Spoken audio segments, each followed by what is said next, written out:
Stop that. Stop that. Stop that.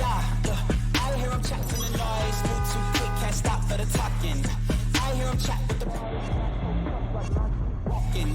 Just too sharp with the prize. White girls let it tell me I'm awesome. Yeah, hot like fire on the pan. If you wanna touch me, please use caution. Cold like 0 degrees. I'm out the cage, gotta let out the beast. Revolutionary, gotta let out the streets. Locked in a cage, I'ma let out the sheets. We came for one man, forget my peace. You take the west side, take on the east. I'ma put him in the cage, never let out the. I hear him chat to the noise. Move too quick, can't stop for the talking. I hear him chat with the boys. Not so tough, but mans keep walking. Yeah, just too sharp with the prize. White girls, let it tell me I'm awesome. Yeah, hot like fire on the pan. If you wanna touch me, please use caution. Stop that. Stop that. Stop that. I meant to address this a couple of weeks ago when Ken Rosenthal, voice for baseball, said that everyone in baseball was talking about how something finally had to be done about Angel Hernandez.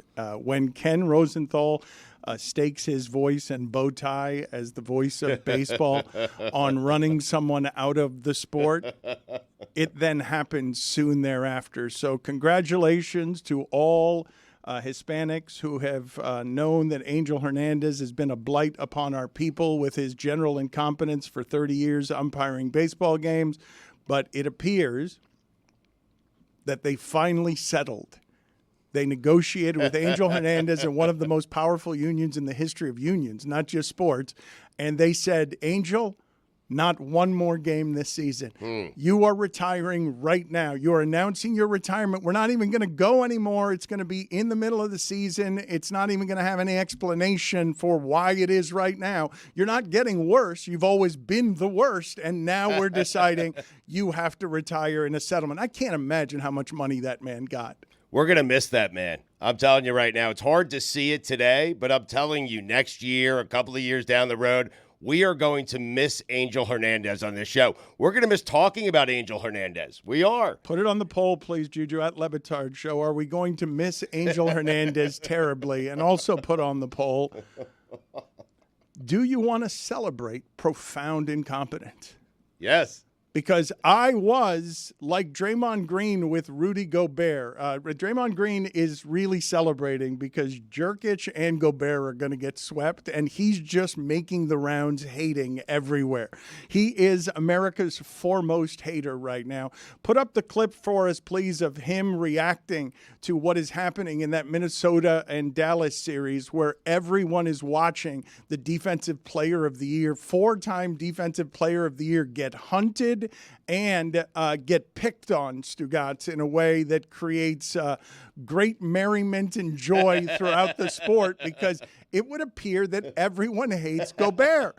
And I got to think, right? I don't know enough about what has been happening in previous years versus this year as to how it is that Gobert gets played off the court, but he's not getting played off the court. They're just hunting the Defensive Player of the Year, which I don't have any precedent for. So he's not getting played off the court, but they're losing because he's out there, and he needs to not be out there. Did you guys see the face on McDaniels when they went to the switch on defense, the slow motion face when he just went, oh no, because he realized it was Luka on Gobert. And even Jamal Crawford is telling you before it happens, this is going to be a step back three right in Gobert's face because Gobert hasn't been able to cover Luka Dončić on any continent that they've played on. Isn't Anthony Edwards totally skating on this? Yes. I mean, he was pounding his chest about what he did in the previous series to Jamal Murray. I'm out there. I'm a lockdown defender. And the fact that they have to turn to, and granted they're hunting him to a very large degree, but the fact that these highlights don't have Anthony Edwards draped all over Luka Dončić makes me realize that was a lot of talk there, bruv. Well, he did say he wanted Kyrie in the last series. Well, and Stephen A. right now is saying on ESPN on the televisions in here that Anthony Edwards is the reason they're losing that series because he's not guarding Kyrie. But to me, the funny thing about Game 3 is Anthony Edwards is in the tunnel getting an oxygen while Luka's smoking a cigarette running up and down the court. Put it on the poll, please. Are you sure Luka's in shape? I don't know what to do with Luka because he's one of those guys. You know, they said earlier he was injured. I don't know if he's injured because he always looks injured. And so I have no idea what to do with Luka Dončić. It's convenient now that people aren't talking about the injury because they're up 3-0. He's playing so well. But he is one of those guys, Dan, and he annoys me because I have no idea. There is no way of knowing, not even doctors know, whether or not Luka is hurt. He always looks hurt. He does.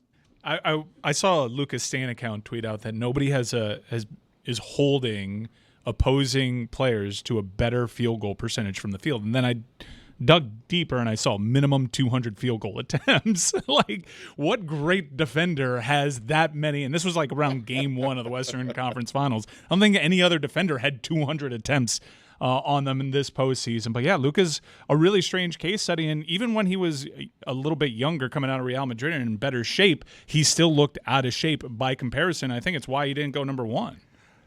One of the things that I'm going to enjoy so much about these finals, Stugotz, because Dallas is as improbable a team as has ever arrived in this position.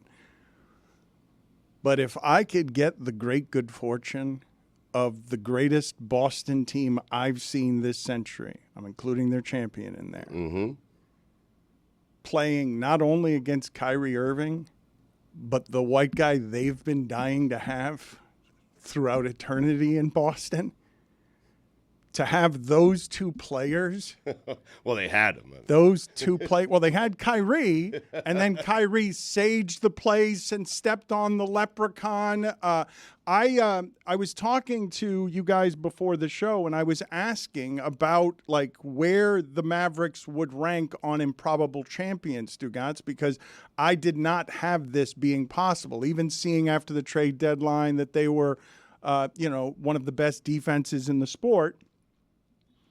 This is a giant surprise to me. I am not used to giant surprises in this sport. For all the people who were talking all year about who can win the championship, I heard precious little talk about Dallas. 5 seeds don't win the championship.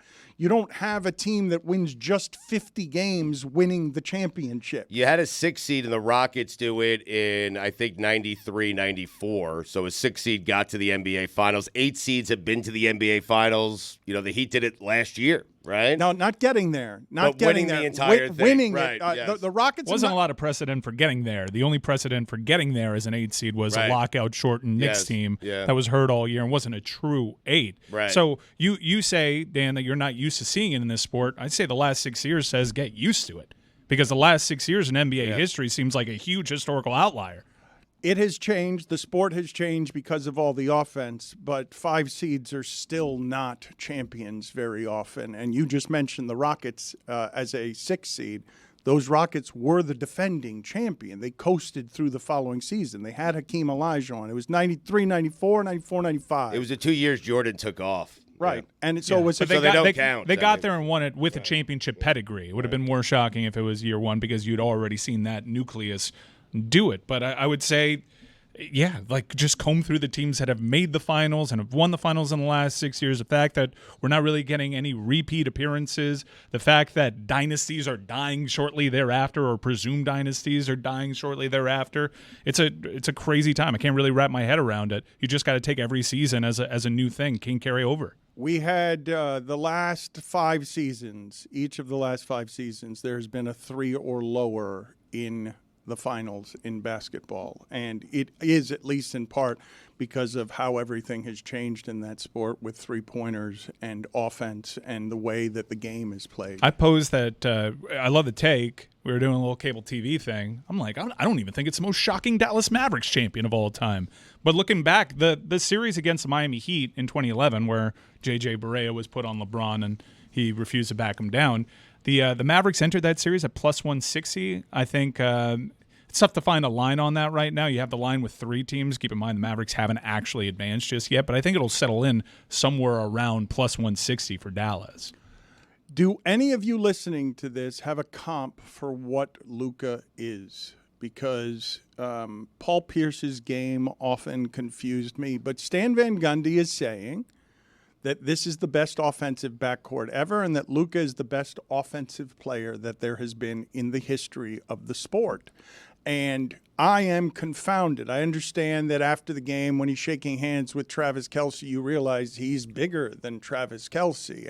And just because he's out there with giants, you can forget that this is a 6'7", thick, strong person who is handling the entirety of the game. But the fact that I can't tell you for sure whether he's in prime shape or not, and Stugotz can't tell you for sure whether he's hurt or not. No idea, yeah. I thought after seeing their first game against the Clippers, I'm like, Luka's not going to last these playoffs. Like, he's just not going to be healthy enough. And then all of the other teams break down. The Celtics, I believe, the Celtics have had, 8 of their 12 victories have come against teams that don't have their number one player. That's right. And Luka is going through a buzzsaw in the West. Like every team in the top 4 out West, I thought could have won the championship. The one in the top 5 that I didn't have winning the championship was Dallas. Because I didn't have them getting past a healthy Clippers team. You fell for the Thunder? I mean, I did, yes. You did, all right. And furthermore, can you guys get me that sound from a couple of weeks ago, please, of Karl Anthony Towns and Anthony Edwards laughing about the idea that a reporter asked them, hey, you guys haven't suffered enough in the postseason. You haven't done enough losing. And their reaction was to laugh at him and say, what do you mean? We've done plenty of losing. No, this is what losing and suffering feels like. Not losing in the first round. Historically in this sport, what's happening to them this year, where you go from Anthony Edwards being celebrated for 2 rounds to spending an offseason with, hey, what happened? And we were ready to anoint you. And instead, Luka came and took your league. Took your league from you. Kyrie and Luka took your moment from you. I was not ready to anoint him. Anyone who anointed him should be ashamed of themselves. But, Dan, the Celtics are going through it. That's what we're talking about. That's going deep into the playoffs and not getting it done. And that's what the Celtics are going through and have been going through for the last 8 years now. They've been to the Eastern Conference Finals 6 of the last 8 years. They've been to the NBA Finals. They haven't gotten it done. That's losing. That's going through some pain before you actually hold up the Larry O'Brien. I've heard a lot of people compare Luka to Patrick Mahomes. That seems like an in vogue comparison. I'm going to go to soccer and Diego Maradona because his body didn't make sense for how good he was on the pitch, but he had this motor that wouldn't stop, and no one could figure out why that was. A lot of first basemen on these Luka comps. Yeah, I agree. Prince Fielder. Yep, John Kruk. I'm talking about basketball where athleticism is obviously required. And clearly, Is it? Stugotz, clearly, this is an enormously athletic person. I mean, it was Jokic last year. I mean, Luka this year. I mean, athleticism, really? It's overrated.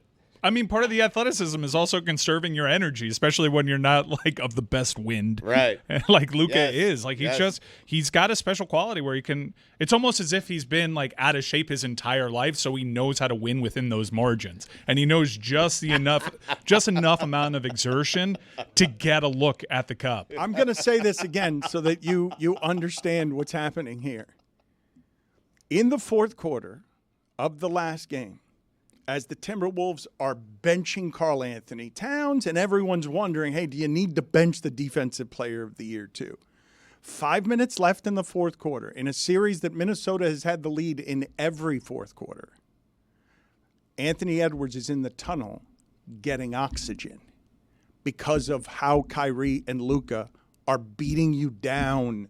They're beating you down on what's happening at the end of games, the things that we said before this postseason started, where OKC and Minnesota can't win, not just because they haven't suffered, because young teams don't win like that. They don't win at the end of games. They do knucklehead.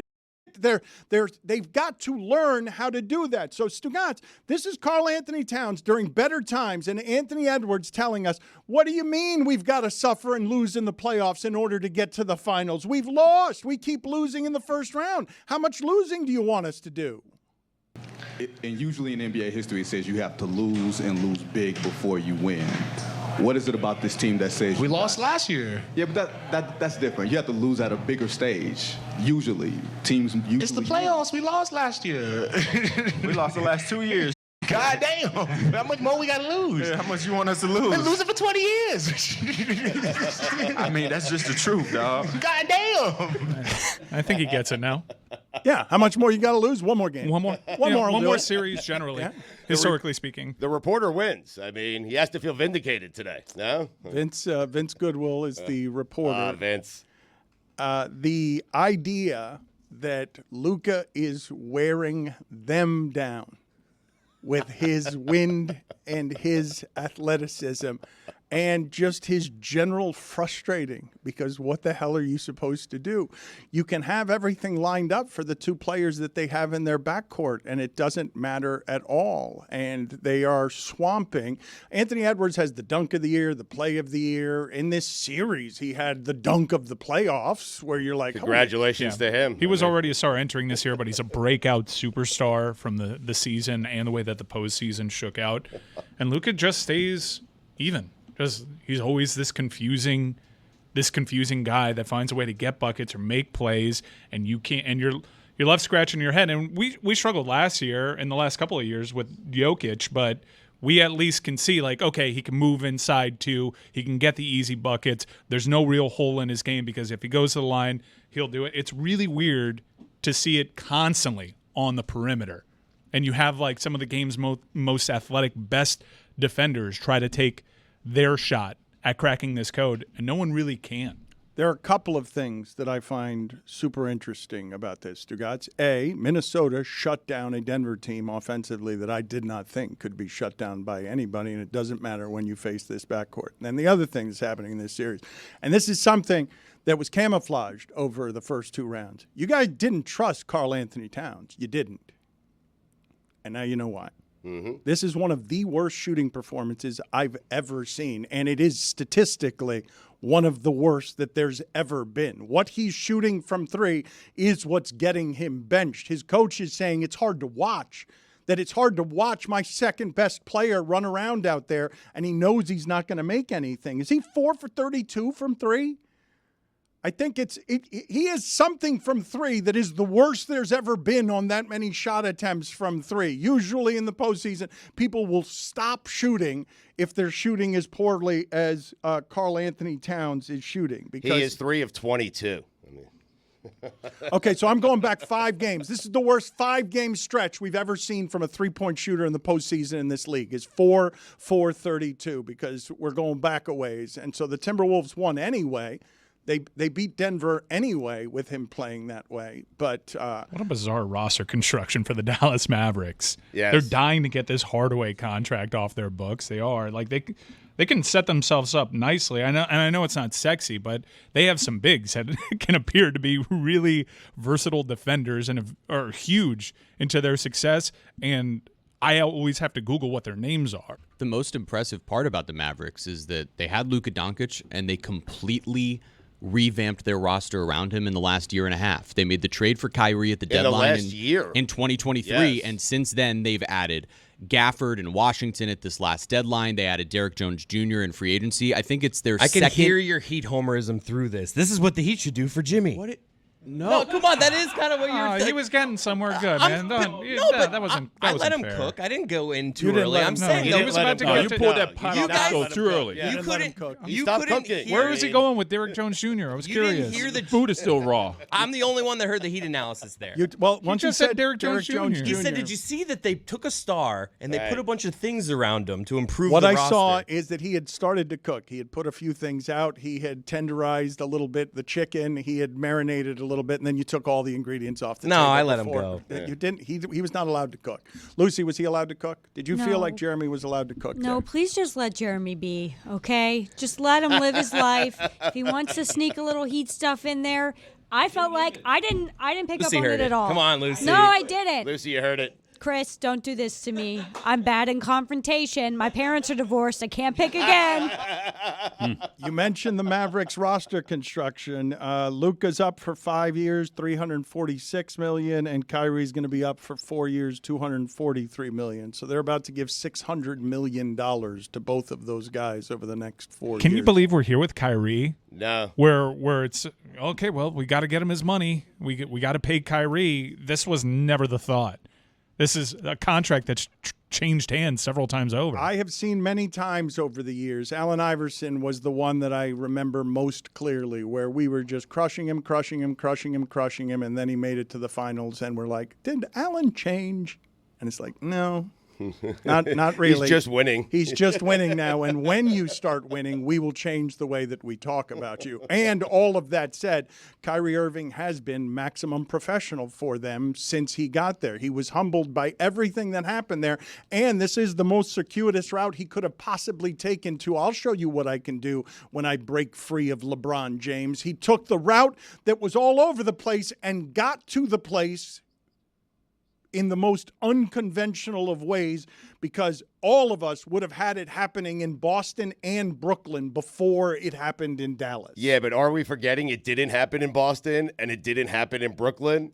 Like, the best Boston team was the team where Kyrie got hurt. They went to the Eastern Conference Finals. Then he decided with Kevin Durant to go to the Brooklyn Nets, and it was so bad. They made such a mockery of the entire situation that he was shipped off to Dallas. But all of this gets forgotten by the excellence of what you're presently witnessing, because there's nothing in sports better than a surprise. There's nothing better than the underdog surprise, and this is what they are. And whether you like him or not, there is not any disputing that his play has been excellent. He's taking turns with Luka. Why is Luka not tired at the end of games? Because Kyrie is doing with the ball handling that Anthony Edwards doesn't have someone else to do outside of, Mike Conley, who you can't trust at 37 to create all sorts of offense. But are we certain that Luka's tired at the end of games? That's what I'm trying to tell you. We have no way of knowing.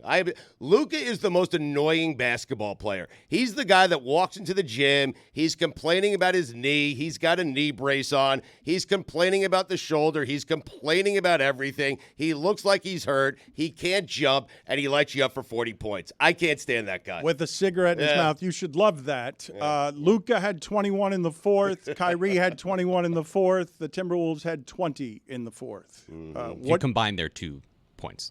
Yeah, when you put them together, when Luka and Kyrie together had 21 points in the fourth. They've been alternating what they're doing in the fourth quarter, Stugotz. Yeah, but Kyrie was supposed to be a number one, and he's not. Like, Iverson did that as a number one with Eric Snow. Like, that's who Iverson did that with. He got to the NBA Finals.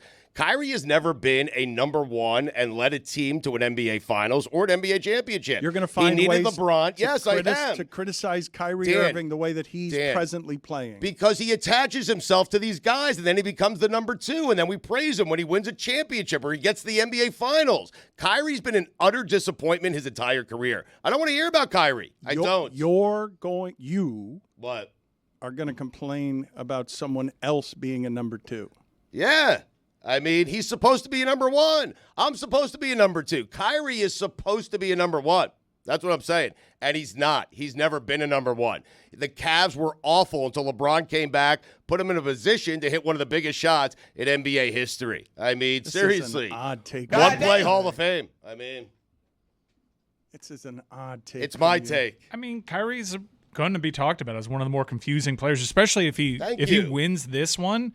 Because he can be both things. He could be arguably the game's greatest number two ever outside of maybe Kobe Bryant and Scottie Pippen. Yep. But also, he's had the opportunities to be the number one, and he's nuked franchises. He's killed coaches and nuked franchises. Okay, but in the history of players that size, almost none have ever been a number one who wins a championship at that size. Isaiah. Okay, congratulations on picking the one. Steph's bigger than he is. Kyrie's number two the last year before LeBron came back to Cleveland was Dion Waiters. So bad what you're doing. How can you turn this into criticizing Kyrie Irving? Like, how can LeBron got to the finals with worse. I'm just saying. Okay. Yeah, LeBron's pretty good. He's pretty good at basketball. LeBron. He's not LeBron James. Congratulations, Stugotz. You get to be right. Thank you. Kyrie Irving is not LeBron James. Consensus. Yeah. Wow. Feels good on a Monday. No one can take that one apart. What a weird take from you. Some of the stats from Game 3, Stugotz. When Kachuk was out there, their shot attempt advantage was 56-6. When Verhaeghe was out there, the shot attempt advantage was 56-9. It's why I'm saying that I can't remember a game early in a series, right? When we're talking about, I can say about the Miami Heat, game 6 to you, and you think Ray Allen, and you think LeBron in Boston. I give you just game 6 Heat history. If I give you Game 5 Heat history, you might think to yourself, oh, Paul Pierce making that 3 over LeBron. I was scared. It required the Game 6 for the blueprint. But Game 3s usually don't echo in a way that the feeling is so bad that, like, man, I'm going to feel the scar of that one. 3 words. Dexter Pittman game. Wow. In Indiana? He lost by 20. And Dwayne Wade left the team and consulted Tom Crean. We thought it was all over. Mike, how about game 2 against the Mavericks, where the Heat were up big, they were shadow boxing in the corner, LeBron and Wade, and then they lost that game and lost the series. That game 3 also sings. Wade missed a couple of free throws. Like, that's one that rings eternal. Well, how about this? Of all of these that I'm about to give you, none of them are in hockey and none of them are in baseball. Those entire franchises don't have the gut punch losses that the Heat and the Dolphins Not even Trocheck do. getting trapped. Wow, so you didn't include the Hurricanes. I do include the Hurricanes. Okay, well, there's a baseball one for the Hurricanes. Oh, there is a baseball LSU one. loss. Right. Yes, I don't put that one in here. I told you guys before that Jim Morris was a strike away from winning the College World Series. LSU hits a home run, and his entire offseason, he had actual nightmares that he was trapped under the dugout with only a sliver of space that he could see through because of how traumatic that was. That's right, Lucy. That's it. You lose. The entire offseason? Yeah, he said That's the what entire, people mean when they say you gotta hurt. Embellishment. Yeah, you gotta feel some suffering. In his Canes sleep, won like 2 of the next 4 titles. in his sleep, he would fall asleep and have a nightmare that he was trapped under the dugout. And like if he was in a Turkish prison in solitary confinement, all he had was a sliver to see outside from under the dugout, that home run being hit again and again against him. It's an unbelievable nightmare. Is he okay now? I don't know. He's married. He's got a kid. Huh. He's super happy. Retired. He's Legend. moved past it, huh? Yeah. I don't think he has. It's a tough one to shake. I don't think he has. Yeah. You guys can say it. Yeah. You guys can say it from the comfort of over here. He's moved past it. Those nightmares. It's kind of true. Like it's up. It's like right behind the Fiesta Bowl. It's there. That particular nightmare, I'm not kidding you when I say that's something that could be felt from someone that fought at Saigon. Yeah. Yeah. You want to talk about sports losses that molded a person? That one's right up there for me. Saigon? Yes. Well, Saigon. Yeah, I was talking about Saigon. Post-traumatic stress disorder. Yeah. That's a particular kind of nightmare. Number 5. Wow. Dan Marino loses in the Super Bowl to Washington. Didn't he lose to San Francisco? He did. Yeah. Oh, Yeah, yeah. the rookie Montana. year. His my rookie bad. year. That's a fine. Rookie year, Yeah. $5. It's a different Super Bowl. I mean, Marina, Montana. My whole career is built on that. The Washington Super Bowl was John Riggins and Jimmy Cephalo. My bad. That's Yes. right. I thought you were I think going David with Woodley was a I quarterback. thought you were going to go with the AFC playoff game. Stoyanovich missed. Natron Means stepped out of bounds. He stepped out of bounds. No, hold on. You got to give me time He to didn't get mean through. business. You got to get time. Oh, no. Means business. Anyway, go ahead, Dan. Off to a hot start. He didn't mean business because his name is Natron means business. Means. Except for that day. Well, that day he did. I believe I read the other day that, like Marino, and like Brock Purdy, the last 18 quarterbacks to debut in a Super Bowl and lose never got back there. Really? Never got back. Wow. The Jalen Hurtses of the world, they just never get back. So Is that like wait, what's his debut at the Super Bowl like inside of like 2 years? Their Super Bowl debut is a loss. Oh, okay. Oh, and they never get back. Yes. Yeah, like Kaepernick, different things happen there. Correct. Why would you make a pausing your list as we collect ourselves? Yeah. The Goodell statement on Harrison Butker. Oh, God, man. It's just, What do you How do you imagine that lands with Colin Kaepernick? Not well. How do you think that lands in general with an audience that wants their commissioner to consider and welcome all sides and not exclude any customer whatsoever? So gives everybody the right to say whatever it is that they want to say, unless they do it silently kneeling in front of a flag. Right. I think that's what everyone's doing, which is, okay, it seems as though companies have figured out from what happened to one beer, this is how we play this going forward. Okay, they don't want cancel culture. Everyone's entitled to their opinions, basically. This is a seismic shift, and it's not just from the leagues themselves who you expect to answer for. The players are doing this. I mean, just think about what's happened around Kansas City and that franchise in the last few months. There's been ample opportunity for Patrick Mahomes and Travis Kelce to make real statements, to actually guys that can truly reach across the aisle and get everyone in on a common message. And look, it's how they feel. They have their own convictions about things, but they just kind of say no thanks. Everyone just do their own thing, and that's the line now, which is funny because it's just. And I know Jon Stewart recently did this cancel culture thing. We've had some discussion about it with how it favors stand-up comedians. It's in their best interest to keep this thing going about cancel culture because that's how you seem dangerous, too hot for TV, and you only get more deals out of it. The only people that have suffered any punitive measures from cancel culture outside of like the judicial system has been progressivist, Hollywood elite.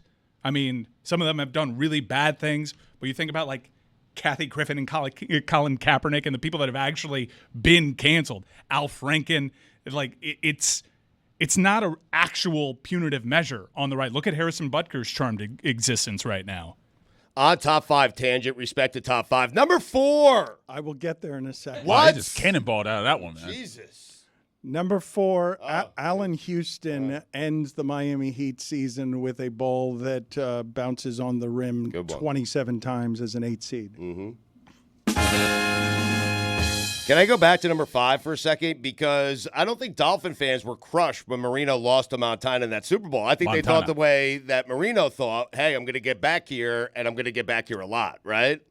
It took years for that to develop. You think a lot of fans lose the Super Bowl and aren't crushed? I mean, not when you have a young quarterback like Marino and you think to yourself, hey, we'll get back here plenty. Yeah. They never got back there. It's what made the losses to the Chargers and to the Bills primarily like sting real bad because then you were starting to get hit with the reality like, wait, that was actually our only shot at this? Mm-hmm. To your point, Mike, on what it is that you're saying about Harrison Butker, what it is that shows me from Mahomes, Goodell, and Andy Reid, that when it comes to leadership in those positions that they're in, they are actually more interested in staying out of the headlines and the distractions. The thing that they want to lead is away from distractions more than to give you whatever their opinion is on X, Y, and Z and the kicker.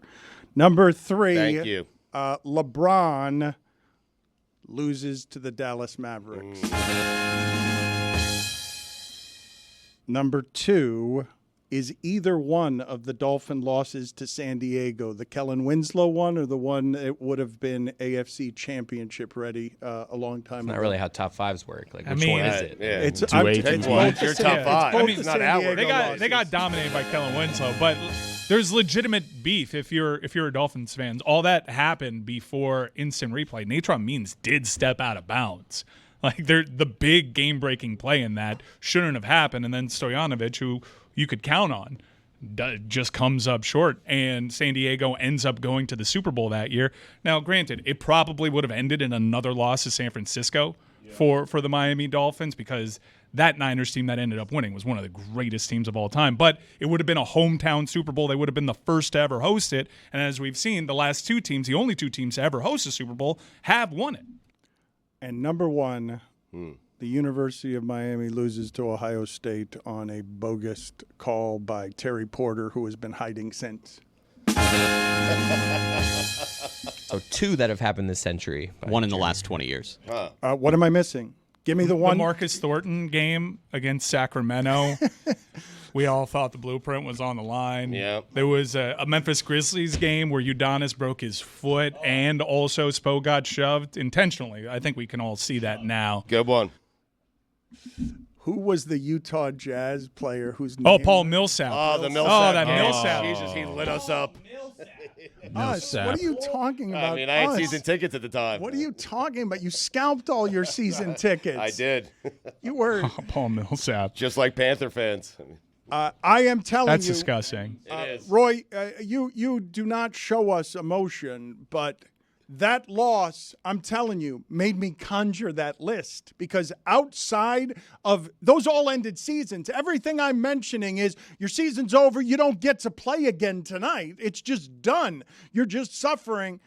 But the way that game was played, the way the final goal was scored, the way the Rangers did nothing. They did nothing from the third period on. For them to leave with a series lead like that is just debilitating. And that's the prime example of playoff hockey. You could dominate a team the entire game, and then one shot, one bounce, game over. Roy, what's scary is that's the hockey. story. That's been the story of the Rangers for these last two rounds. Is they kind of got you where they want you, with you feeling good about yourself, thinking that you have way more attempts, and then they just end up coming up. I don't know how sustainable worldies are and these individual moments of brilliance, but that's when the math starts getting skewed. You look at what's happened so far this series, and you think, well, the math is just going to even out. Well, you know what changes math?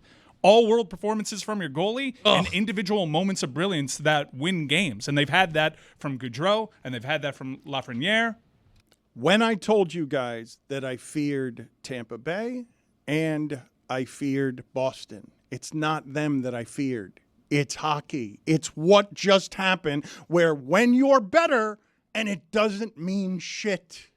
We will onboard Ron Magill here in just a few minutes. I am still watching First Take on the televisions in here, Stugotz, and I should clarify, I didn't mean to suggest surprise that Udonis Haslem is good at being on First Take. I'm surprised he wants to do it. I'm surprised that he wants anything to do with arguing in public or giving fiery sports opinions. To me, it's like relevancy, right? It's just kind of like keeping your name. Like you just retired. You're probably feeling like, what am I going to do now? Maybe just dipping the toe in, trying it out. It's a business move for his podcast, and you're exactly right. It's the way, and it's smart of every athlete who's using it this way. It's how J.J. Redick and Kendrick Perkins and the rest are using ESPN to their advantage as all of ESPN changes. Kendrick Perkins has just said on First Take that he has the biggest regret of his media career has happened recently. Do you guys want to take a guess on what Kendrick Perkins is saying is the biggest regret of his entire media career? He revealed he was on Ozempic. He revealed that he voted for Rudy Golbert for Defensive Player of the Year. Oh, no. What are we doing, And Rudy? he is saying that Rudy has tarnished the Defensive Player of the Year award. He voted. And he is saying that he regrets voting for Golbert because Golbert, and this one is an interesting phrasing on this sentence, and it's accurate, is not respected by his peers. No one likes that guy. It's weird, huh? Yeah. Well, no, it's not really. I get it. It's weird. No, I don't like him either. He's the 4-time Defensive Player of the Year. Ben Wallace is not seen as someone who is to be laughed at as the 4-time Defensive Player of the Year, but people are laughing at Rudy Golbert. It's weird. What's weird to see is I know this person is excellent at defense, but the game has changed so much as to render him somebody that we're now laughing at. Yeah, but do you like him? Because I don't like him. Do you? I like his excellence. Well, Do you like him, though? Ruining the world? No, Sounds like you don't like him. No, I mean, what jeez. are you What kind of talking answer about? is that? Like, He yeah, asked you excellent. he bending asked you a over- direct question. Do you like Rudy Gobert? His Bending hair over is small. backwards. I don't know him. I'm not. Do you like him? I don't. I know him plenty. I spend Don't like next to no time He's French. on this. I mean, that's working against him. big Donna time. tried to tell us. I spend next to no time at these microphones telling you I like or dislike people. Me and Reale have been making fun of 20 years of broadcast television, Tony Reale, of Is he a bad guy or a good guy? Like that guy's a bad guy. Like I hate those character defining things. Me too. I genuinely don't like to do that. So when it comes to Gobert, I don't like him. Right. Do you? I'm not going to do that to people. I like other ones. Like, give me all the people that you think I have said over at this microphone I like or I dislike that person. It's not many, but he certainly he finds a way in that conversation. Here is somebody we'd all understand is what we're trying to say. Yeah, come on. Right. I don't want to give you permission to do that, to dislike someone you don't actually know. I don't want to give you permission to do that. I mean, it's irresponsible way to use the microphone. Dan, being a hater is so fun. It is the reason I wake up in the morning. You gotta try it out. The water's nice. It's okay to hate. Yeah. He makes a crap ton of money. It's okay. Yeah, and this is a rare time where you don't feel like you're on an island. If you speak into a microphone and say you don't like Rudy Gobert, it's such a welcoming party. It's how I feel about Jennifer Lopez. Yep. Yeah. Say it, Dan. Here is someone that everyone likes, Ron Magill. I remind you again that his substantive endowment has no bureaucracy in it. So if you just want to help the animals, Ron Magill, go to the internet, find his endowment. I bet you Ron doesn't like Rudy Gobert. Ron, do you like or dislike Rudy Gobert? Don't know him, so I can't say. Oh, jeez. That's a good attitude, but not anyone here is endorsing that attitude. Yeah, it makes sense, but everyone here feels licensed to hate even if they don't know somebody. Yes, we can hear you. Yes, we heard you. Not happy with what I heard. Are you guys hanging me out to dry again? Are you playing like you don't hear me? He can't hear us. Talking to myself? Turn him down because he can't hear us, but we can indeed hear him, and his confusion in not being able to hear us is not helpful. We have an assortment of video to play for Ron Magill. He heard the question, though, about Gobert. I mean, I don't. Do that part is weird. I don't understand what happened He there. said no. Ron, can you now? Said no. His eyes said no. You cannot hear us now. You heard the question, but I heard you now. Now I hear you. But I think you guys. See, I don't know whether you guys are playing games with me or not because you like to jerk me around a lot. So I don't know if you're playing games. You say, okay, guys, everybody, be quiet now. Like we don't hear him, and then talk, but don't make any sound, so it looks like he doesn't hear us. What if today he's playing a joke Ron, on us? I understand why level. our general incompetence would be something that surprises you and that you distrust, but I am promising you this is not a sinister strategic orchestration to bother you. It's just we're not very good at a lot of things around here, and so the professional broadcast is sometimes not what it should be. Let's play for Ron a couple of whale watching videos. There are two. Cut out again. There are two. You cut out again.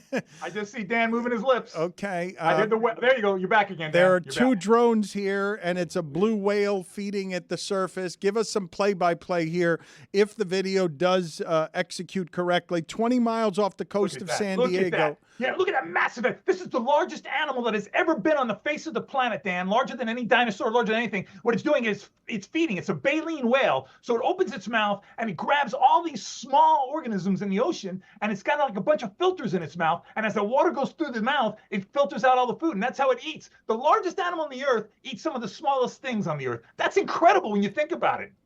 That's fantastic footage. Is it hard for that whale to find enough small things to eat daily? I would think that would be difficult to sustain the nutrients that animal needs. Well, as long as the oceans where it's at remains healthy, no, because the ocean is full of these nutritious things, whether it be shrimp, plankton, different types of krill, all kinds of things that they're feeding on, and they get massive amounts. You imagine that mouth opens up, it's getting massive amounts that is filtering in there. So out in the open ocean, hopefully those portions of the ocean stay healthy and that animal can continue to thrive. But in order for that animal to reach the size it reaches, it's got to be getting plenty of food. Ron, there was a 23-person study in which 100% of the tested subjects had microplastics inside their testicles. Microplastics have been found in freshly fallen snow in the Antarctic. So when I see a whale scoop up its mouth and get a bunch of tiny good things in its system, I have to assume that it's getting a bunch of tiny bad things for its system too. Have we seen any repercussions in the animal kingdom like that? You're absolutely right. The biggest repercussions we've seen so far, of course, are birds. There are endless videos and images on the internet that'll show you birds that have died from ingesting all these plastics. All kinds of microplastics found in everything. We're finding it in sea turtles. We're finding it in so many different animals. There's no question that obviously these whales are doing the same thing. The question is, when does it get to a point when it really becomes something that affects them, their health, that can kill them? I don't know. I don't know the answer, but do we need to wait till we get there? We're looking at all the microplastics. I don't want this to be a show that's just on this gloom and doom, but it certainly is an issue, and you can see it, like I said, especially in bird life now. Birds that are dying, just their internal organs just filled with microplastics. Speaking of gloom and doom, about 160 howler monkeys in Mexico have fallen dead because of a heat wave that's going on. What's going on with the recovery efforts right now? I'm not sure. I'm not sure, Roy. Heat is affecting a lot of animals. There are a lot of animals that are suffering from heat stroke, and these are tropical animals. Like howler monkeys are tropical animals. I don't know what conditions they were subject to, but listen, look what's happening to people. If we didn't have the indoors, if we didn't have air conditioning, you'd have so much heat stroke going on out there. Not that we don't have it already, but it would be exponentially greater. These animals don't have those luxuries. They have to be able to adapt to these extreme heat waves that we're having. And this is just May. We don't even have the first day of summer yet. And we're having temperatures that we don't normally find until well into the summer. So it's a huge red flag for me. And, I hope all these people that for years have, denounced saying anything, no climate change, no warming, that is not happening, it's all a figment of your imagination. Okay, open your flippin' eyes. Put it on the poll, please, at Le Batard Show. That's an enraged Ron Magill. Open your flippin' eyes. Put it on the poll. Have you ever said open your flippin' eyes to someone? And also, did you know that the average human consumes a credit card's worth of microplastics a week? Jeremy, what do you have for Ron Magill? Ron, in my backyard, there's a pond, and so we have ducklings and ducks, and now also massive iguanas. And with the new baby ducklings that are there, it seems as though the iguanas don't know what ducklings are, and the ducklings don't know what iguanas are. And I'm wondering, is there any world where an invasive species, one that is not supposed to be known by the other or interact with the other, could just sort of miss the periphery of their vision and they don't understand what they're looking at? Oh, absolutely. Understand that animals, when these ducklings hatch out, they learn every day. They're looking at something that becomes part of their norm. Now, those iguanas may, they're generally speaking, they're vegetarians, but they may get a love for eggs. They may go after duckling eggs. I wouldn't be surprised to see an iguana maybe even eat a duckling, a newly hatched duckling. But what's going to happen is they'll adapt. These ducklings will start to realize, hey, those are the enemy. We got to keep away from them. And vice versa, whether the iguanas see something of a problem with the ducks coming after them because the female ducks will protect their ducklings. They'll charge you. They'll peck at you. They'll try to do some whatever damage they can. But absolutely, these animals learn as they hatch out. It's something called imprinting, for instance. Like if you take a duck, any bird egg for that matter, and hatch it out, as soon as it hatches out, if it sees your face, that's what it thinks it is. It thinks it's a human being.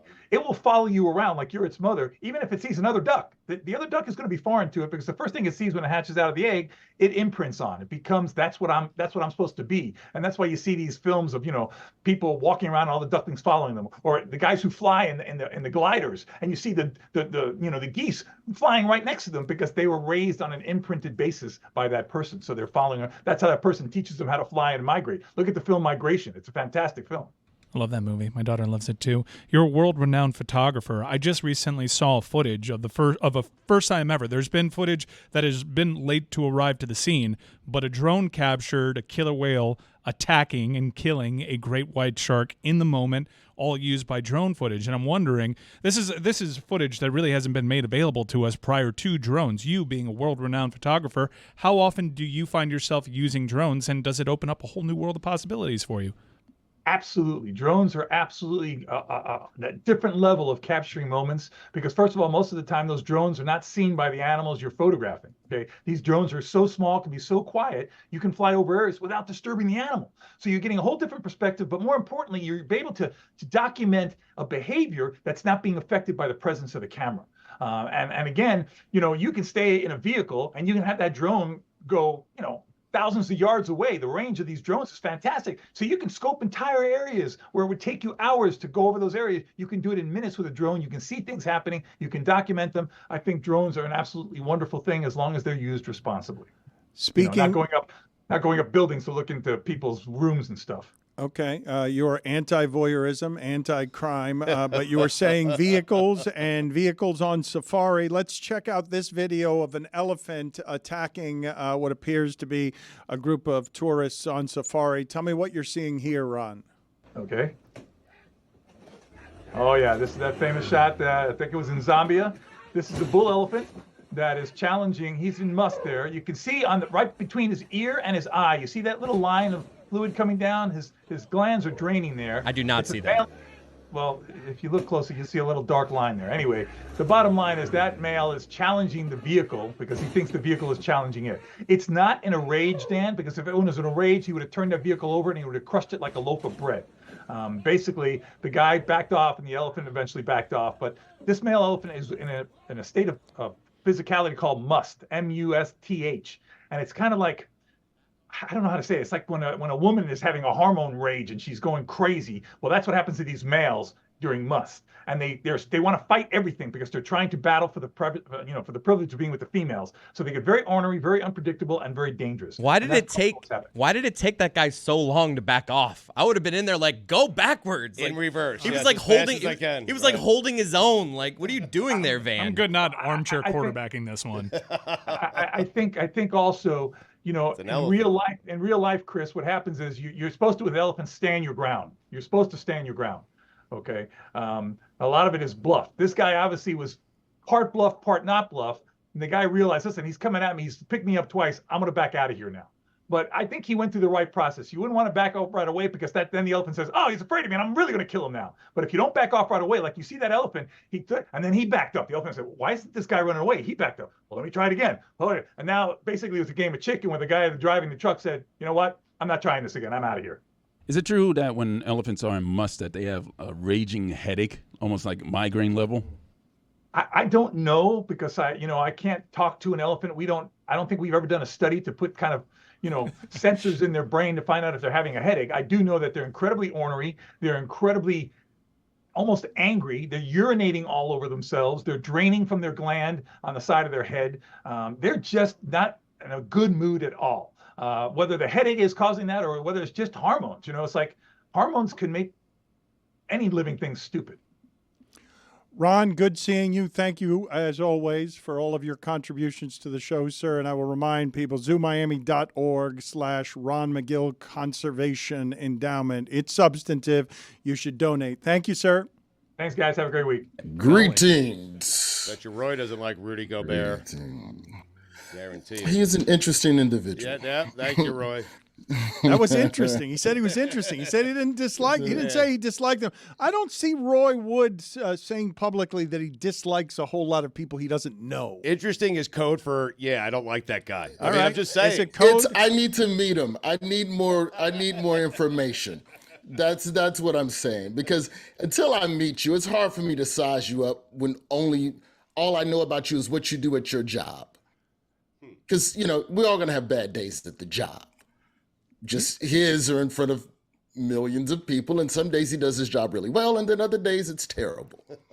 Can you tell us more about your jacket collection, please? The last time you were on with us, it was an old school Expos jacket. So this is an old school Cubs jacket. How many of these do you have? I probably own, of these types of jackets, I'd say about 15 of varying teams, predominantly Cubs, but old Cooperstown collection type stuff. I wear it proud now because I'm 45. This jacket would get you killed in 87. You couldn't wear no stuff like this back in the day. They snatch this right off your back or put a bullet in your head. So now, that's what adulthood is. It's just wearing all the stuff and buying all the stuff you couldn't buy when you were younger. Now I'm grown. And he's also the host of a new 4-part podcast that launches today from NPR. It's Road to Rickwood. It's the oldest professional baseball stadium in the country. It's deep ties to the Negro Leagues, to the civil rights movement. Roy, I always like when you bring your excellence and your illumination to sports. Why did this project call you? One, it's the field where I played my high school. It's the field where I rode the bench in high school. So it's near and dear to my heart. But also Rickwood Field is so connected to baseball and the history of the sport. And it's a 4-part series. MLB is doing a tribute to the Negro Leagues game on June 20th. And so leading up to that game, the folks at NPR and MLB, they reached out. They thought it would be cool to really dig into the story of 100+ years of baseball at that particular venue and how it connects to who we are as a people today. And I'm like, it's a chance to go home for free and not stay at my mama's house Yes, I will take your hotel per diem, Major League Baseball. Okay. And I'll sit down and, we talk with old major leaguers, old Birmingham Black Barons. Man, I got to give a shout out to Bill Grease, and I got to give a shout out to Al Holt. So many people who just talked about playing there with Willie Mays and Satchel Paige, and Babe Ruth came through. Reggie Jackson came through. So many people over the decades have set foot in that Birmingham Park. And it's just a cool story to tell, man. To be able to honor the Negro Leagues in this way is my way of paying back to a game that I suck at, but I love. You are someone of an age that you respect what Mike Tyson was. He is a betting underdog against Jake Paul. He had a big medical scare on a cross-country flight on Sunday. He presently looks like this, Roy. We showed him recently walking with a cane, TMZ. Got him in that airport wheelchair. Got my man in that pre-boarding chair. Yeah, and it doesn't look like he's ready to fight a sanctioned fight. For me, it's the tennis outfit. Yes, it's the whole thing. But what do you think here of all of this, Roy? Dan, I know that I'm here on this segment to give you my guaranteed for sure, kind of, sort of, almost, whatever we've titled this segment, pick of the week, but I'm going to give you two. We're going to start with Mike Tyson. What I figured out in a couple of weeks with you, Dan Le Batard, is that history tells us with sports what's going to happen in the present. So what do we have right now? We have a president in legal crisis, former president, right? In legal crisis. Yes. In Donald Trump. That's correct. Okay. 1987, Iran-Contra hearings. Old Ronald Reagan got himself in a little hot water. You know who won a fight in 1987? Mike Tyson. 1999, Bill Clinton impeachment, acquittal. You know who won a fight in 1999? Mike Tyson. So now I give you here 2024. This seems flimsy. This seems flimsy. Especially since two of them were like sitting presidents. I picked the Dallas Mavericks correctly. You will respect my research. Yep. You did. You told everyone to bet the house on the Mavs to make the finals. Mike Tyson in 4 rounds. Oh, wow. And I don't care. Wow. And I don't care if he's in this weird pre-boarding chair and he gets to get on the plane first. Mike Tyson, 4 rounds. History says so. I don't know what round he won. I don't know how he beat Burbick in 99, and he beat some no-name in 87. But my point is, Burbick was the first round in the Bahamas. He beat his ass. Okay. You're just making this more solid. You're making this more solid. A president was in trouble in 87, Tyson won. A president was in trouble in 99, Tyson won. A president is in trouble in 2024. You got it. These are guaranteed. These of. are kind of, don't say guaranteed because legal, but these are, I'm pretty, exactly. Probably going to happen. That's right. It's as close to a guarantee as you can get without getting in trouble with legal. You were in Dallas recently. Can you tell me your appraisal of Kyrie Irving? He is. Yeah. I really think that, the Mavericks, here's the thing about Dallas as a city. This is the other thing we have to think about.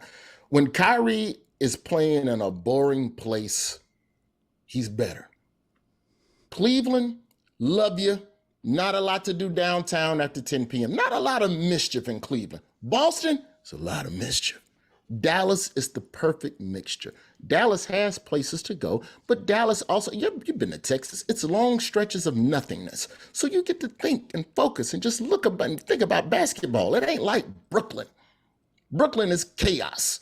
When you played in Brooklyn, it's chaos because there's too much to do in New York City. Dallas, you take your ass to Whataburger and then you go and you shoot jumpers with Luka. And then you hit the strip club on the weekend. Dallas is like, it's like Atlanta, but everything's spread out, so you can't get in much trouble because it's a long drive. That's the beauty of Dallas. That's why I said, why do you think the Dallas Stars balling out in hockey? Is that why? Is he right about that? Yeah. That's why? Yes. Okay. You can the good strippers only come to Dallas on the weekend, so you can't get in trouble during the weekdays. Brooklyn is around the clock. Atlanta's around the clock. Why do you think Atlanta ain't got no champions in a long ass time? Too many strippers. Well, that's I've heard that theory thrown out before, actually, that you can get into too much trouble in Atlanta. How about the Trump trial? It is closing arguments today. The jury could reach a verdict as soon as tomorrow. You told us last time you were on with us that nobody cared, but we did make fun of all of the courtroom artists. Do you have any insight for us today on the Trump trial? Not too much more on the Trump trial, other than look at that. It just looks like he's drooling out of his mouth. Like it's not even. We cannot have these courtroom sketch artists anymore. I'm sorry, Le Batard. I don't want to be. I'm not here to hate on anybody's industry, but if there's ever an industry where we could kind of give this job to AI and be the courtroom sketch artist. Did you hear about Submarine Man? We're gonna do Submarine again. Wait a minute. I saw this in the New York Post. Are you talking about the Ocean Gate explosion, the Ohio billionaire who's going to take a $20 million sub down to the Titanic site? Yeah, to prove to us that the submarine industry is safe.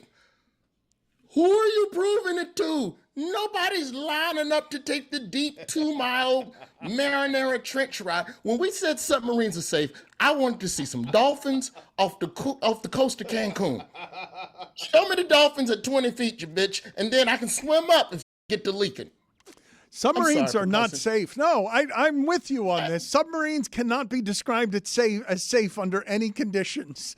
I'm torn about this billionaire, though, because generally speaking, I like when billionaires go and explore stuff because it just means that they're not somewhere doing something sinister. Like, I appreciate billionaires who just trying to go somewhere. Take your ass over there then. Leave the money, but take your ass on over there. But this billionaire, like, everybody's kind of rooting for him to die and, oh, you're going to die. He made his money in real estate. He's a landlord of a bunch of luxury apartments, and that's how he made his bread. But he has programs set up for rent for low-income people. He sets up low-income housing.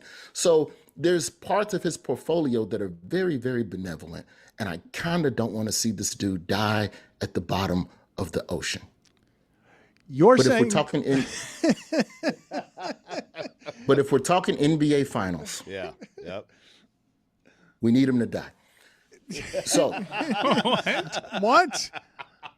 If he goes down this year, preferably before the finals get started, if this new billionaire goes down in that submarine, bet the Dallas Mavericks all the way 5 games over Boston. Last year, we had a billionaire go down in a submarine and die. Who was the NBA champions? A white dude from a country where people don't smile, and a black dude. Wait a minute. Tell him, Roy. Of the two teams, you let me finish, Le Batard. Of the two teams in the finals this year, which team has a white dude from a country where people don't smile and a black dude? Well, is it because Porzingis is injured? He doesn't count as being a white dude from a country. He's not P1. Porzingis is the second option off the dribble. No disrespect. He's not. His picture ain't on the ticket when you buy a ticket to the game. It ain't Porzingis doing a layup. It's Luka. Luka, Kyrie, foreign white man from a smileless country with black man, guaranteed back-to-back years. Don't listen to me, listen to history. WFAT. One of the things that has happened over the last 3 years or so, Stugotz, is through a whole set of circumstances away from work and around the building of a business that I've just, people have heard me lament how it is that I've just sort of had difficulty summoning enthusiasm for just about anything. Because of what the last 3 years have been. Right. But there have been a couple of strange places recently where something has gotten stirred, and I'm like, how did that get there? I'm reacting unreasonably to that as someone who's 55 years old and has been a little bit dead inside for a bit. Joe Mauer, Hall of Fame? No, but it's close to that. It's one, the sheer rage I feel unexpectedly and with a lack of self-awareness when I watched the game, give my analysis, and then am accused of not having watched the game. Oh, like the anger that it summons in me. Those 10 points again is uncommon. But also, and this one really surprised me. I didn't see this coming from any angle. Chris Whittingham's face, just its arrival, used to make me smile. But he has taken such a horrible heel turn here where he is doubling down so stubbornly on his anti-Panther takes that he has now become a full-blown Rangers fan. Yep. He has betrayed everything we are. He has left the nest. We are all loving and proud of him. He's donning a blue sweater right now. And he's just decided to do the worst of things, which he's become a Rangers fan. He's actively rooting against the Panthers. He also has a perfect face, very smooth skin. You need a blemish on your face somewhere. Overrated. Yeah. He has de-aged considerably. Right. In the last however long it's been since he left. It's like the opposite of what happens when the president takes office, right? He left office and then he just de-aged. When he was here and had to work with Stugotz, his face was blemished just from the stress of having to deal with all of Stugotz's lies. You need a mirror? I mean. And Whittingham, I'm sorry, did you leave because of me or Stugotz? The whole thing, really. How is it that you have arrived at being a Ranger fan? Because it's infuriating. I would say considerable stubbornness. Let's start there. I'm a very stubborn guy. I get my heels dug in, and I got my heels dug in when the Panthers were 3-1 down in the first round of last year's playoffs. I realized at some point in last year's regular season that I just didn't want the Panthers to win anymore. And then once we got through the playoffs, as each time they kept advancing, it became worse for me. And my friends started hounding me more and more about this. Then I realized I'm just going to dig my heels in even more. And then I've moved to Connecticut in the last 6 months to work for CBS. I'm very close to Madison Square Garden. It's a quick little jaunt over on the Amtrak to Penn Station. Oh, God. And so I can go see my local team. And I've decided that the New York Rangers are going to be my spite team. And now I've invested like $400 in spite. It's great. Woody, would you agree that the epitome of your stubbornness is your continuing loud wrong take on the Tkachuk-Huberdeau trade? Yeah, I would say that's the epitome of it. But also, I mean, what? He's got a goal in this round, one goal in this round. Before that, he had an empty netter, a goal and a defeat. I mean, what has he done in these playoffs? All this guy does is bully the opposition. It's the most tedious thing to watch. Sent him when to you the watch Stanley Cup after final. every single time that there's a puck covered, there's an elbow, there's a punch in the face, there's some words. I love nothing more than Chris Kreider last night grabbing that guy's mouthpiece and chucking it in the stands. I wish he would do it every single time. I wish he would run out of mouthpieces. It actually bounced was back. ridiculous. If it went into the stands, it would have been a game misconduct. Chucking it into the stands. Mm-hmm. Yeah. I mean, you've already outlined it, so there's no gotcha. This is the most stubborn thing I've ever seen. And what's weird is, like, yeah, we hound you now, but we've been trying to get you back. And you know, the second you throw your hands up, say, I'm sorry, I was wrong about that. We'd welcome you back. We would. No, you wouldn't. We would take you back. We would. Yes. You were a part of our circle. Because then you'd make me celebrate Tkachuk things, and I don't want to.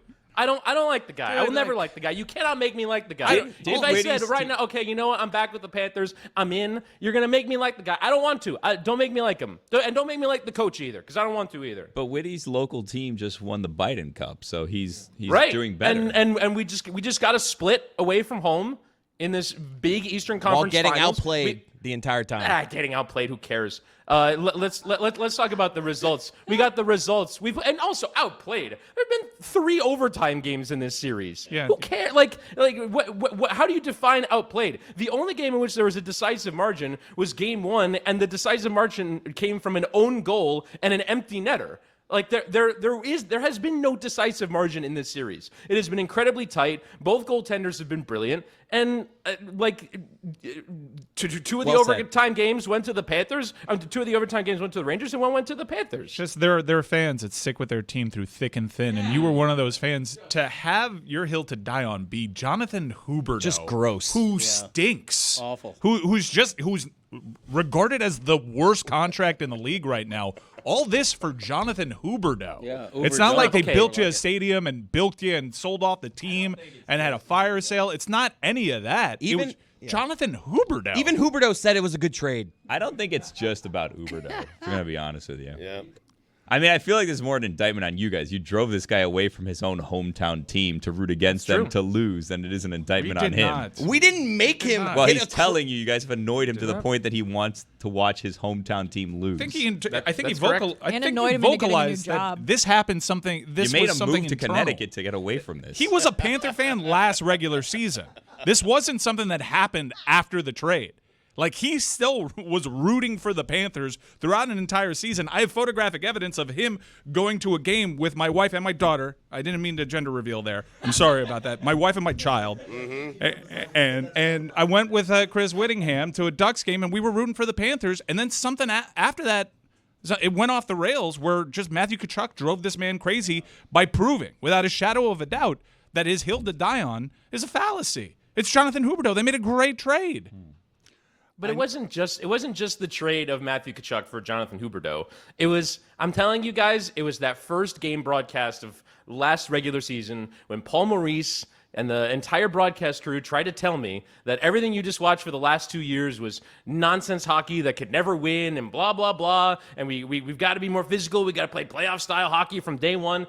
I really like that team. I really like watching them. I really like going to every game. I don't like watching this team anymore. This team's not fun to watch anymore. Oh, you say that? You're getting outshot by 100, 5v5. Are you watching the Rangers play? Because you're leaning into that style right now. Mike, we try to play. We try to pass. You try to play? Yeah. We try to create chances, and we're being overwhelmed right now a little bit. Well, we're going to create keep going. them then. That first period last night. How about this? Don't try to create chances. Actually create them. Yeah, well, shots on goal. Bobrovsky has more points than Mika Zibanejad. The Rangers were pucks on goal, winning the series just keep flinging the puck at the goaltender. Yeah, that's playoff hockey. You familiar? That's what you do. Yeah. I'm telling you what happened Glory here, Hunter. and it happens, Mike. I'm telling you. Look at the video of Whittingham, okay? The Mecca is what happened to Whittingham. Yeah. The Mecca can get anyone, and it got Chris They Whittingham. lost that game. It doesn't matter. He had fun. To the Panthers. Yeah. They lost that game. The atmosphere last night, how can you guys defend what the Ammer whatever arena provided last night in terms of atmosphere? No, for the It. Rangers. The first two periods, I can't the Rangers fans were the ones making all the noise. You can tell that arena was tight. Well, I would say. So was New York before you guys got that overtime win in game 2. Yeah, get his ass, Chris. Yeah. So, we had, as you know. Did you guys have a fun time at game 2 watching your team lose? Up until. Yeah, we did. We did have a Actually fun time. did. I just love, you know what's happened. There's a bunch of annoying New Yorkers that have moved down here, and to even the odds, we just sent your ass. He's doing very well with the condescending tea. It's a great character to make a point and then sip the tea with the tag hanging out. And I think you're wearing makeup. If anyone else, I think you put on some foundation for this hit. Yeah, you got foundation on you. Wearing makeup. Being accused kettle of situation. That is. Well, I mean, I'm under lights. I got an Italian T-zone. What's his excuse? That is a filter. It's a filter. Yeah, there you go. He is cop to it. There it is. I mean, That's someone a pro. via Twitter is writing, please find the one of many clips of Amin talking about his son playing basketball or his twin daughter. Getting mad at Billy Gill for a gender reveal that he's revealed multiple times is nasty work. Yeah, let's keep talking about it, Dan. I really want this to continue to be a topic on the show today. I really love that. I love you and Mike hearing me in the break say, guys, I really don't like talking about that, and say, you know what would be funny if we just keep talking. We acknowledge what happened awkwardly on the air. I didn't hear you say that. Did you say that? I mean, because I didn't hear it either. Okay, my bad. I didn't hear it. What are their names? This is the sort of tension that has made me de-age. To be fair, I only revealed that I had a daughter there. I'm moving to Connecticut next. You're welcome. We'll be at the next Rangers game together. Whittingham, you are doing things with fandom that I don't think are allowed. I don't think you're. Put it on the poll, Juju, at Le Batard Show. Are you allowed to go from being a Panther fan to a Ranger fan in 1 year? Well, Whitty, what happens if the Panthers advance to the Cup and they play a team from the Western Conference? Are you going to root for the Panthers? What are you going to do? No, he's going to root against them. God, no. Ever? If only he had Really? a recent experience to borrow from. He was rooting for the Knights. Man. Yeah, I'm gonna go. I'm gonna go to Fanatics.com, see what Dallas Stars gear is on discount, and that'll be the gear you see me in next time. Are the Dallas Stars winning that series? I don't really watch hockey, if I'm being honest. Done with this guy. I love that. Well, and if we're being honest, for the first time, the reason he left the company is because he has 13 grid of death punishments he owes, and he didn't want to pay any of them, and so he just left the company. How did Whitty leave and turn into Stugotz? I don't understand how this happened. It's a great path upward. Yes. Next thing that Whitty will do is not write a book and No get a bunch refunds, of I'm money telling you right from now. our I mean, listeners. you might want a refund. You're not getting a refund. I don't care if you ask for There's one. I don't care if you got the there's money. Stugotz. I'm coming to get it Stugotz, back. I contributed to a chapter. How is it not being published yet? November, December, holidays. That's how we do it in the book world. You keep saying no refunds while people are sending us proof that they've already gotten refunds So they they didn't want think, because yeah. they want the book. They Right. don't want the refund. They'll get it in November. I mean, that's when it's coming out. But they're getting their refunds now. They won't get it in November if they're getting their refund. Right. Well, I'll send them a book and charge them double. I mean, There what do you you go. want from me? Yeah. No book for them. Yeah. If they're asking for a refund, write them off the list. No longer eligible for a book. Whittingham, good talking to you. Not really. Yeah, not really. Get out of here. If you guys want to watch today, the UEFA Europa Conference League final, Fiorentina taking out Olympiacos, I'll be on the call on Paramount Plus. 3 p.m. if you want to check it out. I know that Charlotte and Amin just took us to a different time in the 1930s with Chicken Little, but I honestly feel when I'm going through that Met stuff and giving you guys the story of what happened in the 80s that I'm going into such a different time that it's not being absorbed. How shocking it would be if I told you, hey, the Warriors, they're falling apart. Do you know what happened? Draymond sprayed reporters with bleach and Kuminga rolled a grenade across a parking lot at a 2-year-old. Like, if this happened today, do you realize how scandalous this would be? Dan, Draymond choked someone 13 seconds into a game. Not the correct guy to use as an example. I'm just saying spraying bleach at reporters is so aggressive. Like, fighting the media like that is crazy. What's more aggressive, spraying reporters with a bleach spray gun or a rear naked choke to Rudy Golbert? 13 seconds into the game. I mean, when it's athlete-on-athlete crime, it gets received differently than when it's athlete-on-reporter crime. Like, if he sprayed Gobert with bleach from a squirt gun, that also would be shocking and funny. But spraying reporters with bleach from a water gun is crazy. Maybe we get more fair and balanced coverage if the reporters got sprayed with bleach sometime. Caller, you're on the air. Some people think if he would have sprayed Gobert with bleach, we wouldn't have had COVID. Put it on the poll, Very please. true. I've always said this. At Le Batard Show. We never had it in the 80s. Oh. Is he Brett Saberhagen, a great American, great guy, Trickle down bleach. made sure that everybody in that dugout was clean. If we had sprayed Gobert with bleach, would we have cured COVID? Put it on the poll, please, at Le Batard Show. What a guy. Your Trump's not great. I know. Did he just start doing it? I wish he hadn't. It started a few months ago. I feel like a lot of impersonators can do Trump pretty well. I don't feel like he's that hard to do. I think you've done You it always have to hit a- particularly poorly. You got to go, what a guy, the most incredible. What a guy. No one's ever seen a guy like this before. That one's better than it means, at least. It's not saying much. It really isn't. I wanted to get into something that Rex Chapman has thrown into the content stream saying, and I agree with him.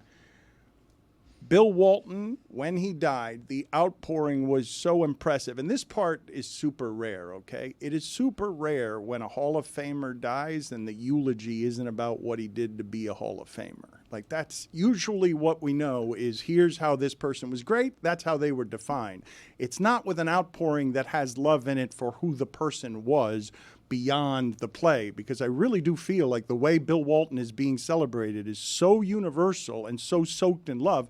that it's about the person and not what you identify with the person doing in their career. It's just, this was a man who was colorful about life, and it was enduring even beyond a Hall of Fame career. I have to say, not to get serious on everybody, but that the way that Bill Walton is being remembered has been very inspiring to me. It's made me think, how can you go about every day making every moment the best and having this impact on people? Because I don't know that I've ever seen, as you're saying, I've never seen anything like this. And there was something really moving to me, and he made me want to be better, Dan. It's super rare to have 3 days of coverage on a death hitting sports fans, on a light going out, on something that goes from really colorful to dark in a way that reminds you of your mortality, but also makes you do things like what Rex Chapman is doing, which is, why didn't we tell this person these things, all of these things, when he was still alive? And he was talking about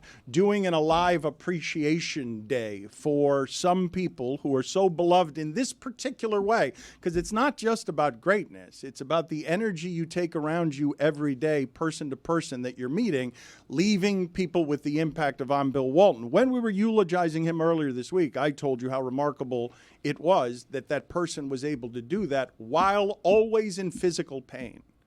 Because all the people I know who are always in physical pain, they don't have sunshine on them that they're distributing. Physical pain can be something that if you're involved in your self-involvement, you can feel that above all other things, and it will affect how you treat people.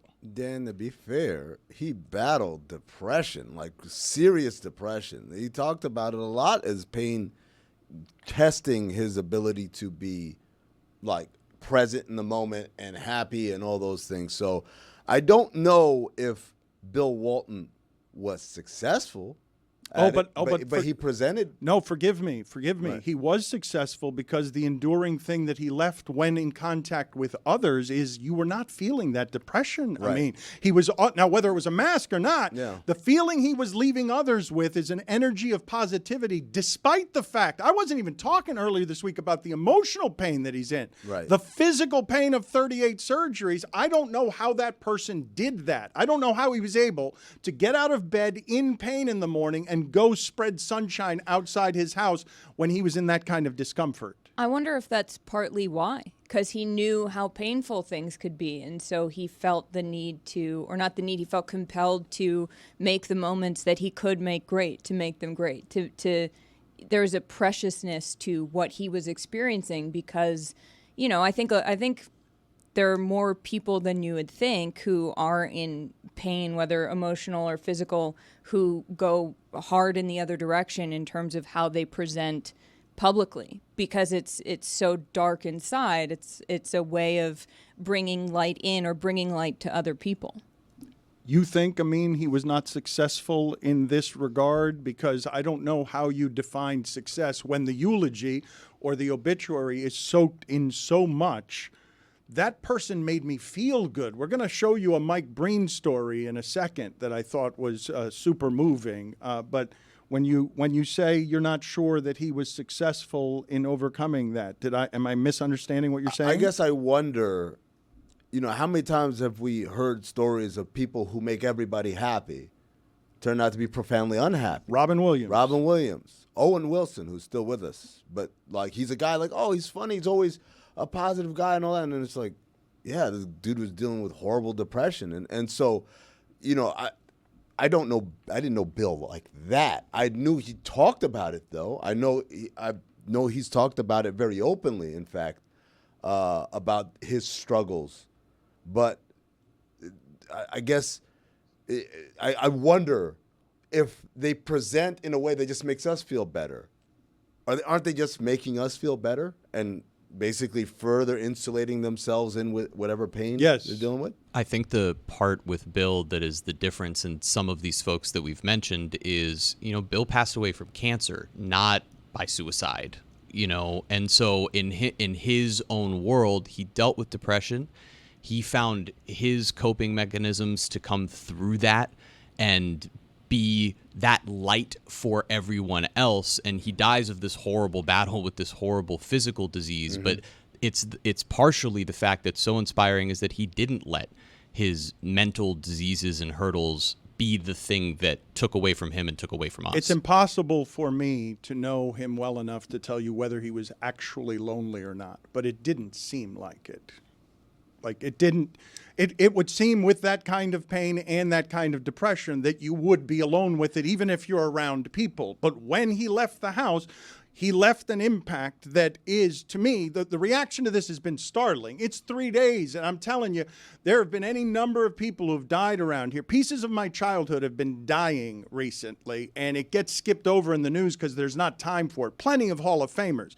I haven't seen what this reaction is, where the human touch of this person was such that when you lose the humanity to death, people are impacted in a way that we're still talking about it days later. And Rex Chapman is bringing up what I think is a conversation I want to have, which is, who are the people you would bestow in both pop culture and sports right now with the honor of saying, I'd love this person to know right now how much he means to people. Like, I think Kobe Bryant, the world that he lived in, because it was so competitive and because there was so much hatred around sports fandom, my guess is that Kobe would not have seen what the outpouring was when we lost him, feeling that way, where even Shaq gets thawed and changed by just wishing he had said certain things to Kobe while he was still alive. Let's play here the Mike Breen clip so that people can see what Bill Walton was doing when people weren't around with cameras and looking and trying to see who he was in public. So my dad had Parkinson's disease, and it started to get advanced to the point where we were afraid he wasn't going to be able to travel much. He didn't really want to go out of the house much. So my younger brother, Pete, gave me a great idea. He says, before Dad can't travel, why don't we take him out to San Diego, where the USS Midway is stationed as a museum.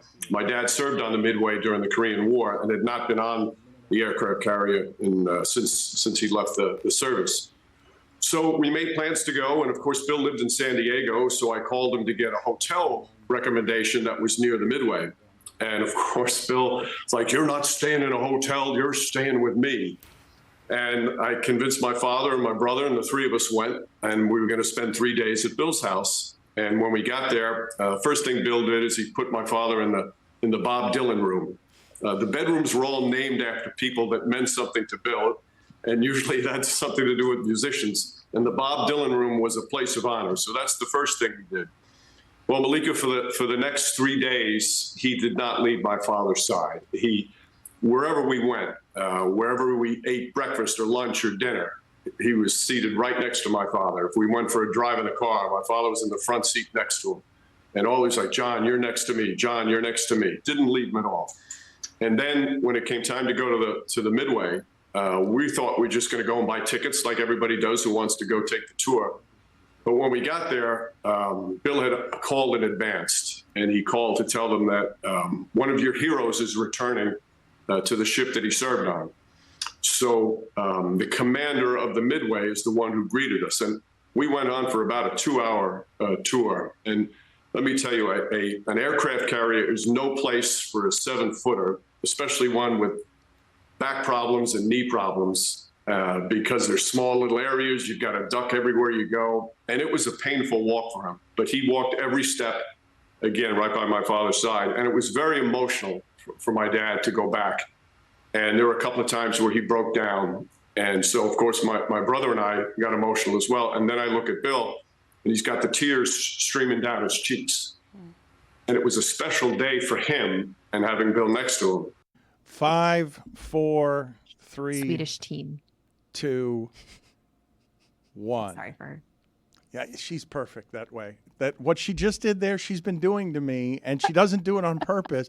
And you're going to keep all of that in, me counting us in and her just ignoring the count. How are you not better at this yet, Mina? You're excellent at the doing in general of television, but the timing and mechanics of things you simply refuse to respect. You're not a real radio show anymore. You have editing capacity. Things don't always come out. It's not in real time. I don't have to respect your radio boundaries when it's like radio cosplay now. Not true, because I'm counting down to an entire video team that is waiting for my countdown to assemble. And when you talk during it, you're the only one who does that. It's Veritas. It makes people feel like they're in the room with us. I bet people like it. Put it on the poll. Oh, I will agree with that. They will like anything that annoys me around here. The entire currency and economy around here is built around annoying me. A lot of stuff these days annoy you. Ain't that the truth? I've got a number of different things to ask you about, but before Charlotte leaves here, I want to get into. You got caught in the rain. It was unpleasant. You guys just talked about it, and I want to know how Mina feels about your assessment of being caught in the rain. Well, here's the thing that we talked about this. There's a whole song. If you like pina coladas and getting caught in the rain, and first of all, I was like, I've gotten caught in the rain 3 times in the past month. Who likes getting caught in the rain? Secondly, what a weird thing to have be the number 2 priority in a partner. You're like, not someone nice or funny. It's like, no, I want someone who likes getting caught in the rain. It is oddly specific. And then you have to hate yoga. I don't know, Mina. Do you like getting caught in the rain? I think that there's a pretty important distinction here, as it depends on the kind of rain. Getting caught in the Seattle or San Francisco rain is miserable. Being caught in tropical rain, which I guess is sort of implied by the pina coladas, is delightful, like in Hawaii or Miami at times, if it's warm rain. But you still you're soaked, and then you have to change, and then your hair, and then it's a whole thing. One time I was ziplining in St. Kitts in a rainforest, and it started raining mid-line, and I thought it was incredible. Okay, that sounds nice. Wait, let me ask you this. Are Also you dangerous. an umbrella person or a raincoat person? Because raincoat. Okay. That's a very northeast, northwest thing. I'm broken. All right. I have to go record Oddball. You guys are making fun of me. See you later. Great to see you, Let me get Mina. my raincoat. Like, Thank you. All right, Tony. okay, I'm out of here. I've lived in Miami my whole life. I've never carried either of those things, and it Tony, rains here all the time. Tony, you burst out laughing. You sent her from the room. She just fled because you laughed at her putting on a raincoat. It's like a yellow rubber raincoat. Like if you're the fisherman, Gordon's fisherman from the fish Pulls a sticks. poncho out of her back pocket. Have like a This is regional. This is regional. People in the Northeast and the Northwest wear raincoats, and they look down on people with umbrellas. People in the southern half of America are more likely to use umbrellas and very unlikely to own raincoats. Have you ever seen someone in Miami with a raincoat? No. It doesn't make sense, though. There's no reason. It's the same rain. I guess the other side, aside from the temperature. How about rain boots? Is that a Northeast everybody thing? in the north, yes, and the Northwest. Everybody owns rain boots in the northern half of America. Piece And in of fungo. Seattle, people make fun of people who use umbrellas. Like it's like a sign of weakness, I guess. I mean, the umbrella. Let's evolve the umbrella, shall we? Like, are we all stuck? There's been evolutions of the umbrella. They have umbrellas now that they fold. They go like this. Instead of going down and then you get all wet, they go and they go the opposite way, and then the water goes out. Yeah. Dan, umbrella is number 5 on my list of things that I don't understand why society has not improved upon. Oh, wow. So All right. Let's do, we got a top 5 list. All right. Well, we've already announced number 5. It's a work in progress. So give her the fanfare for number 5. She just announced number 5, Billy. Things that you would have thought would have progressed more by now. So number 5 is umbrellas. Number 5 is umbrellas. Number 4. Car seats. What's the deal? Why putting my kid in a car seat somehow, no matter how it's oriented, every single time is like wrestling a bear, and the straps are always too tight or too loose. They're never exactly right. I've never seen a car seat that's easy to use and comfortable. Parents? I think we evolved too far on car seats. Simpler was easier. Like, how many kids died in car accidents? I don't actually want to know the answer to that, but I feel like a simpler car seat would be a lot easier, right? Guys, we've evolved. The kids used to not have any seat belt. They're just like, yeah, throw them back there. That's fine. true. There's we still used to countries be today. facing front, right? Am I misremembering that? Now car seats, you can't face the front. Kids got to face away from me, which makes them even madder. Kids can't sit in the front anymore. They can't smoke. Kids can't do anything. Exactly. I wonder when the car seat was invented. Were there like babies in the front seat with a seatbelt just sitting there like before it was invented? No seatbelt, Dan. I never spent any time of my life in a car seat, ever. Wait, what did you do as a baby? Were you just rattling around in the back like a loose peanut or I something? do not remember what I did, but I know my parents did not have a car seat. That did not come up until the 4th child in my family. There's actually like crazy, like those old videos that you see like on Twitter or Instagram or whatever that looks like it's like History Channel stuff of like war era children. And like you have to see what they use as like strollers and car seats at the time. Like they would have like basically like a stick with a wheel on it, and then you'd fold down a little seat and it had a handlebar, and it's like, kid, you need to sit there and hold on, and that's how you're going to get around. That was a stroller. Great generation. Kids are soft, like Fred Hoiberg. Number 3. Okay, this is very specific, and it's something that I added to the list while I was at the dentist. But whenever you go to the dentist and you get your teeth x-rayed, they jam a giant piece of plastic into your mouth that cuts your gums. And every single time, I'm like, why is this better? Why are we They're like, bite down harder. I can't. It's digging into the roof of my mouth. How in 2024 do we not have something better than the giant hunk of plastic they shove into your gums that cuts your gums? That's all I'm saying. I got to tell you, though, Mina, I just changed from an old school dentist to a super modern dentist, and all of a sudden I feel like I'm going to the spa when I go to the dentist. It doesn't have any of that. How does your old school dentist feel about that? Not great. I feel some shame. It's an old Cuban. Oh, you could have. You Turning should your back on our people. You should have waited it out, Dan. I couldn't. Really? It was just, there were too many things going wrong. Number 2. Okay, number 2. How do we not know how old dogs are? I don't know if anyone has adopted a dog and you bring in the dog and you ask the vet, do you know how old this dog is? And I don't know. It's like, when you cut a tree and you can count the number of rings. How is there not something like that for, I don't want you to cut a dog in half, but they should be able to look inside a dog and tell you this dog is 12 or 13. Once we took our dog, Lenny, to the vet, and the vet took one look at him and said, yeah, he's 4 years old. And I said, that might be true if I hadn't had him for 10 years.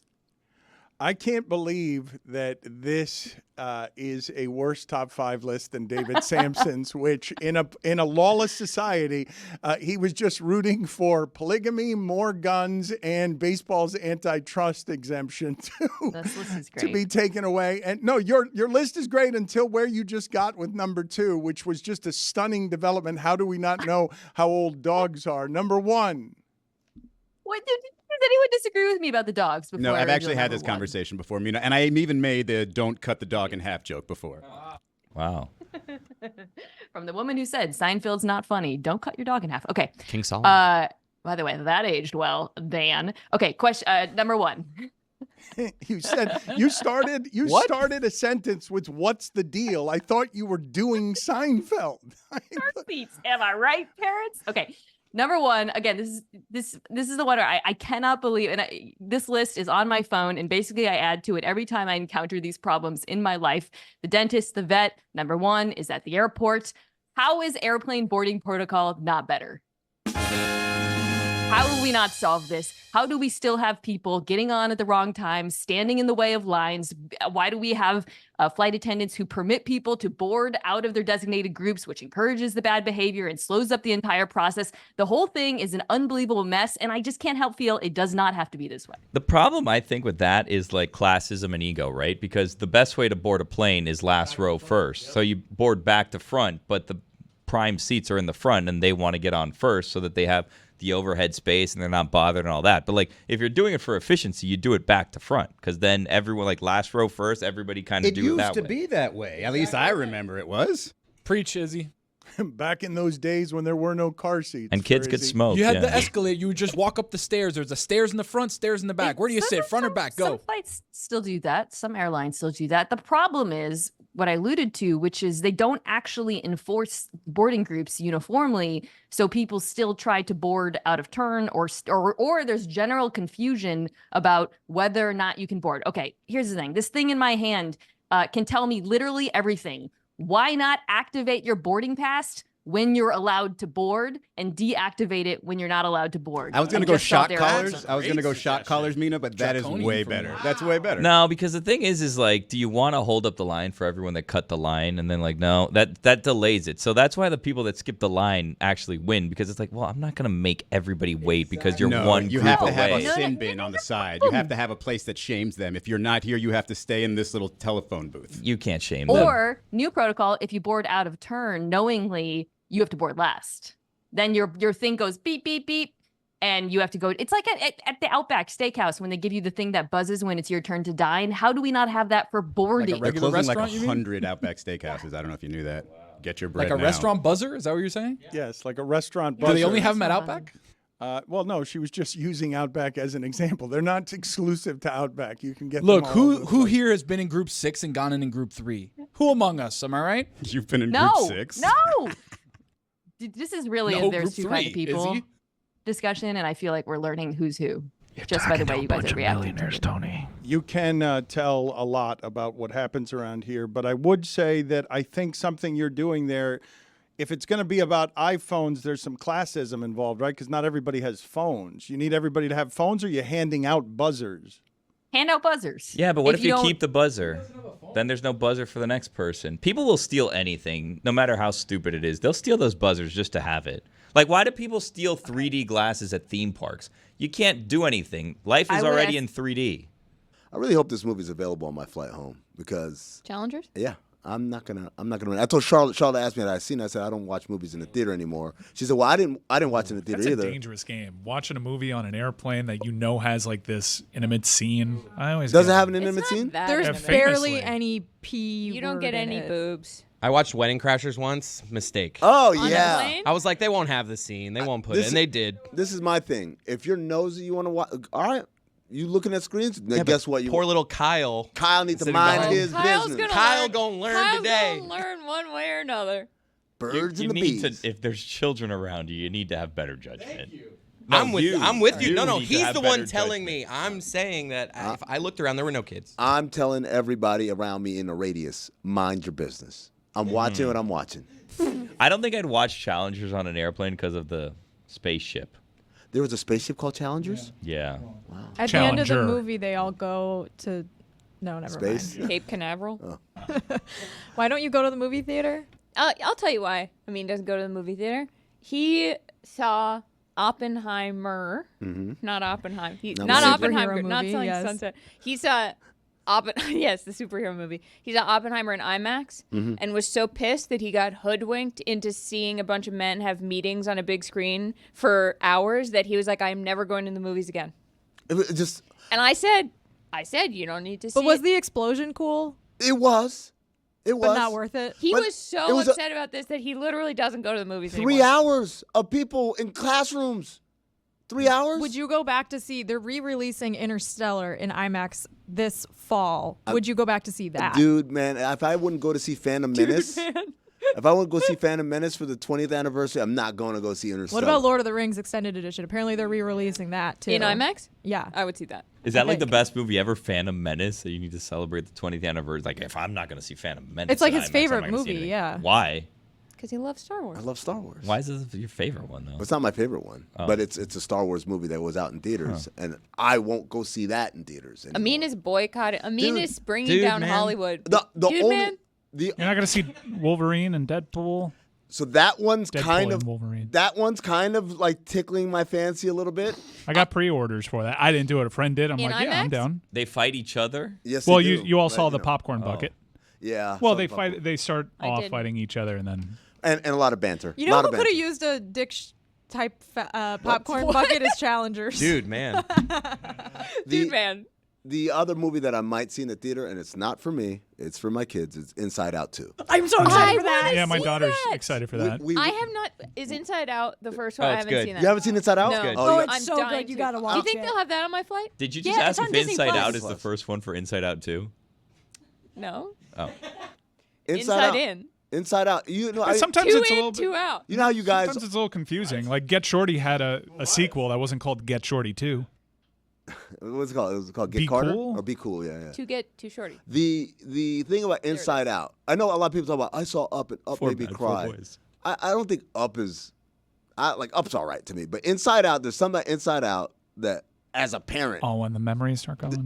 but as a parent, and you're looking at your kids, and like, is that what's happening inside your head? Oh. Like Yeah. even the other day, we watched it the other That's day. a file. And I was Big old file man, for me. Bing Bong. I was like, oh, man. Bing Bong hurt so bad. Man. Bing bong? Bing Just Bong. like the You Knicks. just got. You just got. He makes an appearance in the movie. Bing Bong. Joe Byron. Like core memories are like a thing now for me. I'm like, is this a core memory this a for core you? memory, Like, what is yeah. this? What I don't memory like is that. this? That feels You know too what was TikTok-y. a core memory? The bean? The Hall & Oates show. Your T-shirt Oh, reminded me that of it. was, yeah. Yeah. You know what else is a core memory? Everything that happened this week that we can relive in the Cuervo Club. Inside Out 2, is it the same girl? Yes, now she's 13. With different emotions. Are they going to keep going with this? Anxiety shows up. Like, because I don't want to see, like, the 8th edition where, like, there's dementia. I don't want to meet that character. Oh, I don't know that they'll go there. Nostalgia I makes need it a character with Catholic guilt. My name is Al Heimer. That's right. It's time for the Cuervo Club, and it's brought to you by Cuervo. Now's a good time to enjoy the tequila that invented tequila. Yeah. Who else is in the club? Well, it'd be the first sound of the club. Monaco. That's someone mocking Dan's pronunciation of the word Monaco. Monaco. Who is it? Monaco. Monaco. Monaco. How do you say it? Monaco. The number, by the way, the number of Spanish-speaking friends I have that hit me up and say, we do not say Monaco like that, because Tony tried to be a good teammate the other day. I said, I know. Yeah. Good for him for trying. Yeah. Who else in the club? Furiosa. No. He didn't say it like that, did he? Like, in earnest? Seriously? Furiosa. Not sure what he was doing there. That wasn't a joke? It was a long day. Who else is in the Cuervo Club? It's going to like cry. This is David Sampson talking about crying after sex. It's going to like cry. Right? What does he say? Something we all wanted to think about today. David Sampson having He sex. said post-coital like cry? Is that what he's saying? Yes. It's going to like cry. I don't know if I could deal with that. Like someone sobbing. No. That's all right. I don't know what Pornhub is. Someone had to explain it to me. Still don't know. That's bullshit. No one's told me. You live in Texas? I don't watch porn. I said, you live in Texas. What does that have to do with watching porn? I don't watch porn at all. God damn! I don't. Who I don't else know is- why anyone would these days. Who else is in the Cuervo Club? When they can watch Challengers. I watch Challenger. Drew Holiday's corpse. That's decontextualization. Yeah, Viral decontextualization. Being a corpse. They track you. Interplay that one with Furiosa. But I shall now unleash like the 1,000 waves breaking upon thee. That was me quoting Dennis from It's Always Sunny. Nobody got the reference. No, not that. Not the audience. Unleash like the 1,000 waves breaking upon thee. But then you said, Be gone, vile man. Be gone. That was so great. Chicken Little. The Brooklyn bridegroom steps up to the plate. That's Charlotte being a 1920s announcer. Where's Chubby Checker? Yeah. Who else is in the Cuervo Club? Oh, but it means that Drew Holiday was a corpse.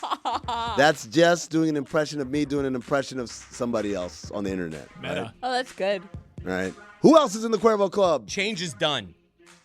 that's Chris 2024. Cody. Red Change State, is done. Red State Cody. Who else is in the Cuervo Club? Little Caesars, I love you. Yep. But then there's a but that comes after that from Billy as he begins to complain about the portal.